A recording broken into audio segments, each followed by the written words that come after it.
All right, welcome. My name is Jay O'Brien, and I'm your instructor for Introduction to Photography this spring. I wanted to go over a few things and kind of get you guys acclimated, get you introduced to me, and hopefully get you guys comfortable with how the course is going to be laid out and how this is going to be done.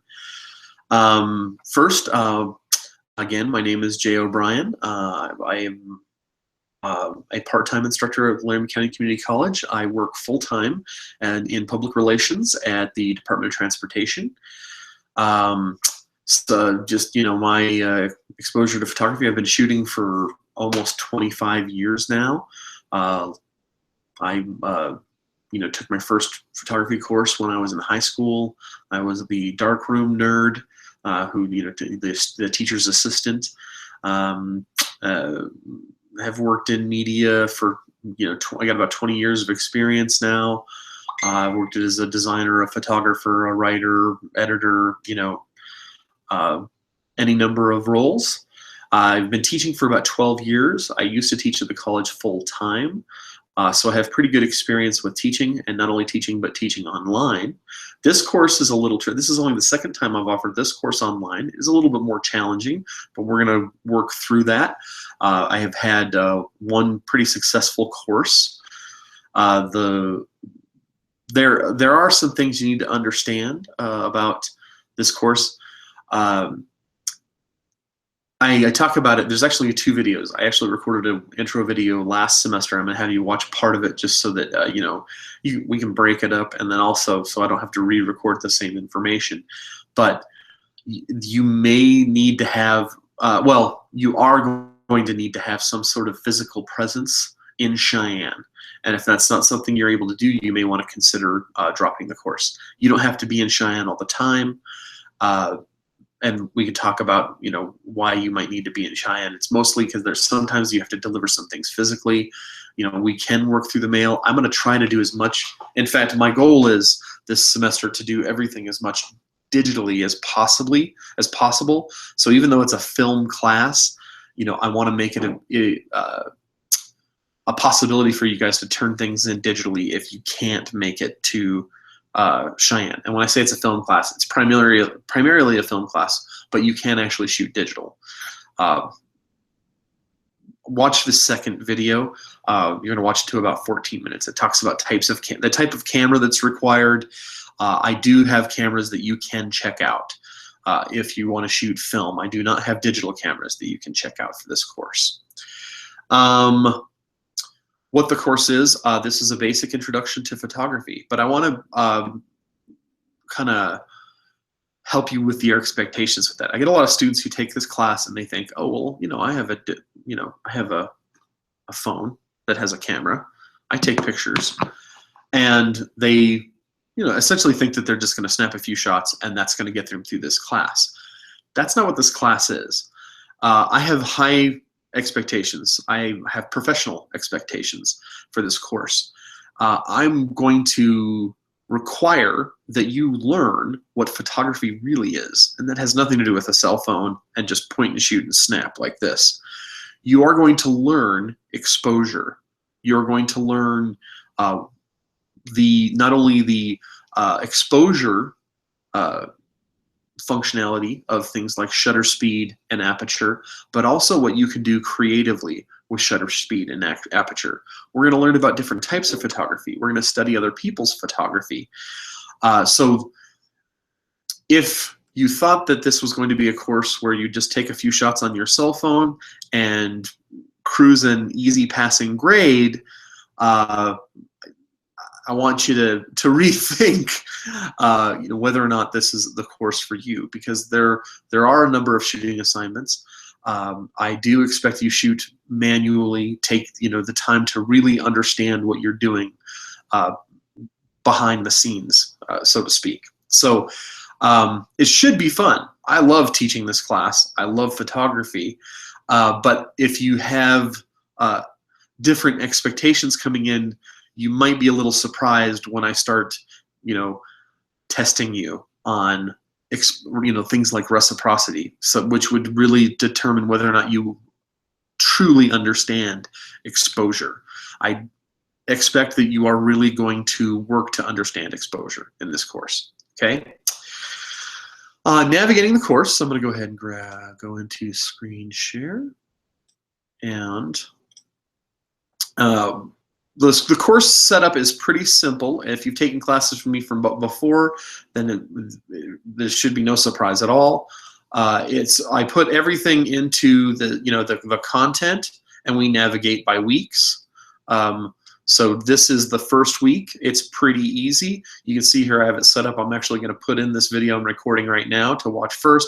And then this is a video where I go into talking about different, the types of camera and expectations as far as, the equipment that you're going to use for this course. I'm going to have you watch that until 14 minutes, and then after that you stop, because it's going to basically be a repeat of what I'm doing right now, but I'm updating it for the new semester.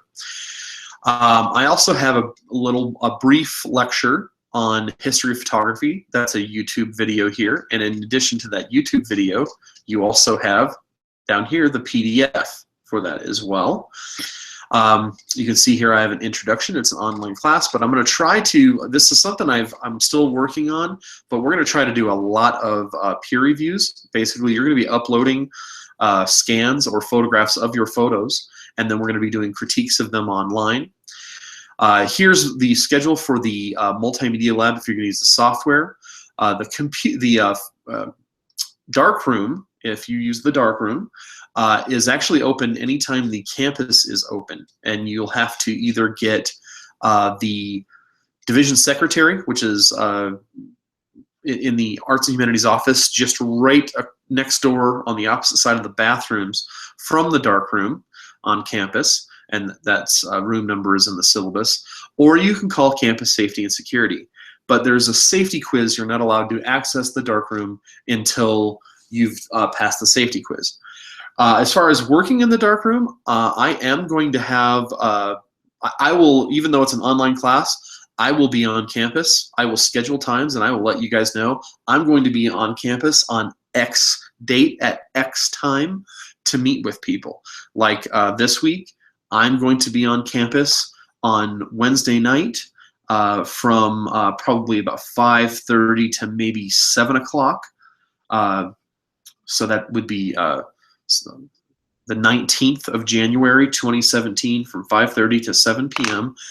And that would be an opportunity for you to come to meet with me, and I can give a tour of the darkroom, although I have video tours of the darkroom, and I can also get a film camera checked out to you if you so choose to, if you need one. It may be that you have a camera you're going to be using for this class.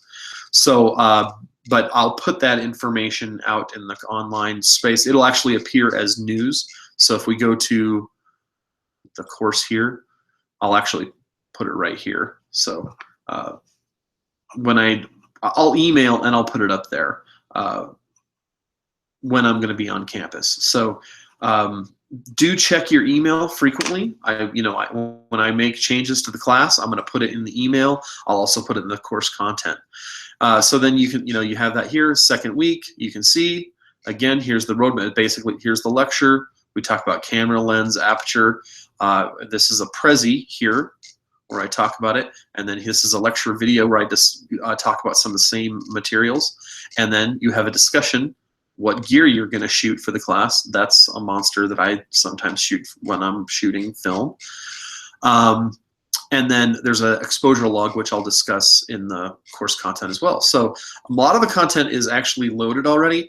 I'm going to make a lot of changes to the course content this semester because it's the second time I've offered this. But as you can see here, when we get into, I have videos for how to load film onto your camera. I'm going to give you a tour of the darkroom, talk about safety.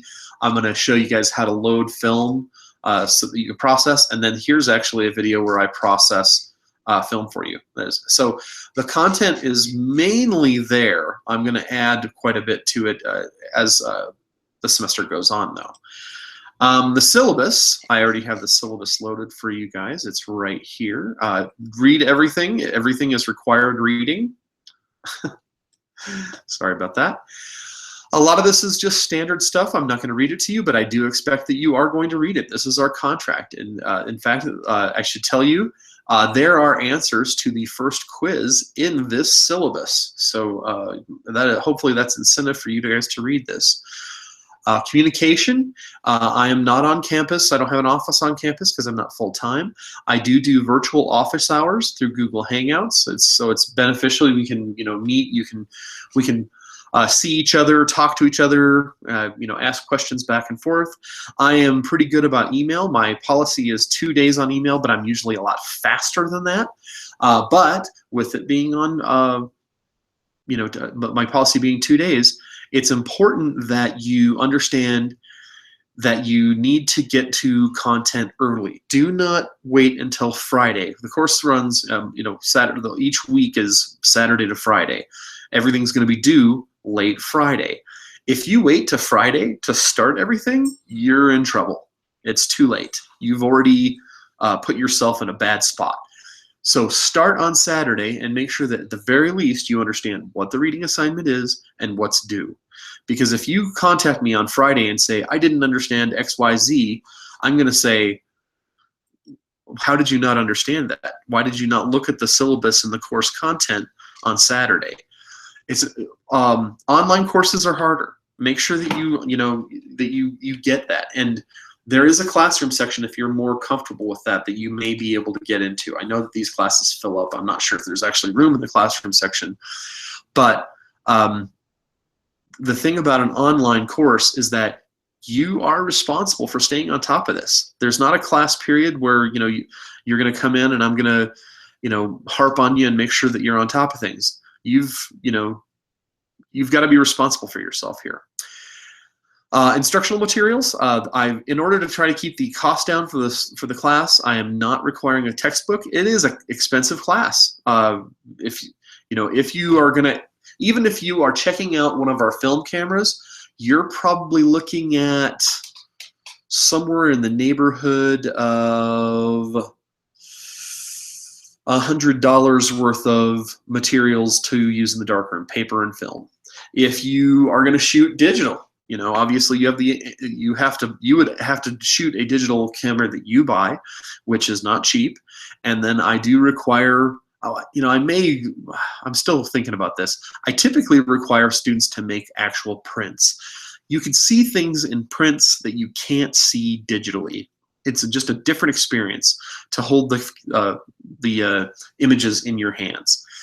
But you're going to have to print, and I require 8x10s. That's not cheap. That takes time as well.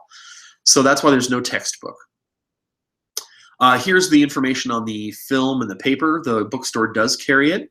There is no place else in Cheyenne that carries it. If the bookstore, I believe, has finally listened to me and have aggressively ordered, they told me they ordered like 400 rolls of film, which is fantastic because in the years past I've had some issues with the bookstore running out of film. You can also get things online. It probably is cheaper for you to get things online, but that's up to you.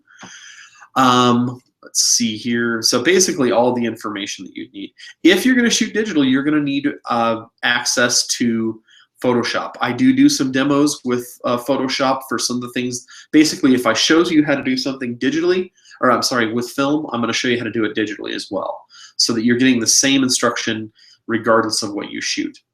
Here's some more institutional stuff. Please do read through it, but I'm not going to actually read it to you right now. Here's information about accessing the lab, basically the same information I just gave you.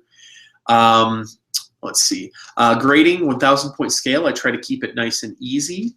You do have, I'm going to pay attention to whether or not you're in the course. So I am going to look at how often you're in the course, how long you're in the course. So if it's in there, and if I look in there and it says, Cody was in the course content for 1 minute 30 seconds, yeah, that doesn't count. That tells me that you're not really doing anything, and it does give me those statistics. You need to understand that. So there are points for attendance. Here are the points for assignments. You also have a written report. Don't get too hyper about it. It's actually half written, half photography, and it's more about your analysis of the photography. You do have 2 tests, and then you have a final project, which is a more extensive photography project. Deadlines are important. If you contact me, you may be able to get an extension depending on the situation, but if you do not contact me, late assignments are docked 10% per day. So you need to stay on top of things. I'm not unreasonable. I understand sometimes things go wrong, but you need to talk to me. So like say you've processed your film, you can send me a photograph of your film. The reason why I say that is because I like to try to diagnose maybe what went wrong in your film. So like say you processed your film and it's blank and you don't have an assignment, but I can see that you actually attempted the assignment. I may be able to, by looking at the film, determine what went wrong with the project so that you hopefully don't make the same mistake again. And additionally, that would also provide some kind of documentation so that I know that you're actually trying to work toward the goal of the project. Some ethics and rules of the road stuff. Please read this. This is important stuff here. Requirements and formats, captions. Captions is one of the things that I tell you is just about the worst thing in this class. I can't tell you how many points students lose because they just don't want to write captions. They don't pay attention to the caption handout. So please pay attention to that. Let's see here. Attendance, again, I'm paying attention. If you're not active in the course content by the first Friday, I'm going to drop you. It's called redlining. My college requires that I do it. More information. Again, a lot more. Please do read, but standard stuff. Big thing here. This is actually something I put in here that the syllabus is our contract, so you understand how I function. I expect that you're going to be an active learner. You're going to ask questions when you have problems. You're going to complete all the readings. You're going to study for quizzes. I can't force you to do this. This is college. You guys need to be responsible for yourselves. You need to exercise time management. You need to plan. You need to make sure you're on top of things. If you don't, I can send you pestering emails when you miss things, but that's, to the extent of what I can do. I mean, if you are not willing to do the work and help yourself, I can't help you. So please take responsibility for your education. Let's see here. A number of ways to connect with me. I put a lot of things on YouTube. Actually, YouTube and Pinterest are both good resources for this class. YouTube, because I post all the videos. I don't put them into whatever college uses. I'm not a fan of having to redo those all the time, and the college changes them a lot. And I figure you guys understand and use YouTube all the time, so you can look at my videos on YouTube. There's videos on there that I use for other classes. So even if it's not something that I put in for the course content, but maybe you're curious about for digital photography, you can take a look. Pinterest is a great resource. I do a lot of boards on photography, just to give you guys some visual inspiration, some ideas of what sometimes types of things that you might want to shoot. Standard rights and responsibilities in ADA, auditing, tutoring, that kind of thing. Darkroom use, this is important. You'll be quizzed on this, so please do read all of that. And then the course schedule. And I will follow this pretty cleanly. Oh, I need to do some updates there. I just realized I have some dates in there that are not right. So I'm going to write that down. So obviously we don't have things due in October. So, but I'll put dates on the drop boxes when I put them in as well, and I'll update that. My apologies. I thought I had gotten all that updated. In fact, I'm not entirely sure this is the right. I may have to re-upload the syllabus, but I will get that corrected. All right, so that is the basics of it. Okay, and like I said, now that you've watched this is was kind of specific to this semester. Some because I wanted to show you what this semester structure is and see the mistakes that I've made. And then I want you to watch the second video, but only watch it till about 14 minutes. The last thing I want to make sure that you guys do is, again, I got to push. I really need to make sure you guys have to communicate with me. Communicate with me if you need a camera. Communicate with me if you're having trouble with your camera. Communicate with me if you're struggling with a concept. I can't see through D2L and see that you're struggling all the time, unless you're just not turning in assignments, and by that time you're already a week and a half behind or more. So you have to communicate with me. All right, I'm going to communicate with you through D2L. I'm going to put content up. I'm going to email you guys, but I need you to make sure that you're communicating with me. I'm a reasonable guy. If you work with me, I'm going to try to help you out. I want everyone to have fun, and I want everyone to be successful. But if you allow yourself to get weeks behind, by that point, it's going to be pretty difficult for us to do much about it. Okay, so please do reach out to me as early as possible in the class. I hope you have fun. I'm going to try to make it as fun as possible. I really enjoy teaching the class. And thanks for signing up, guys.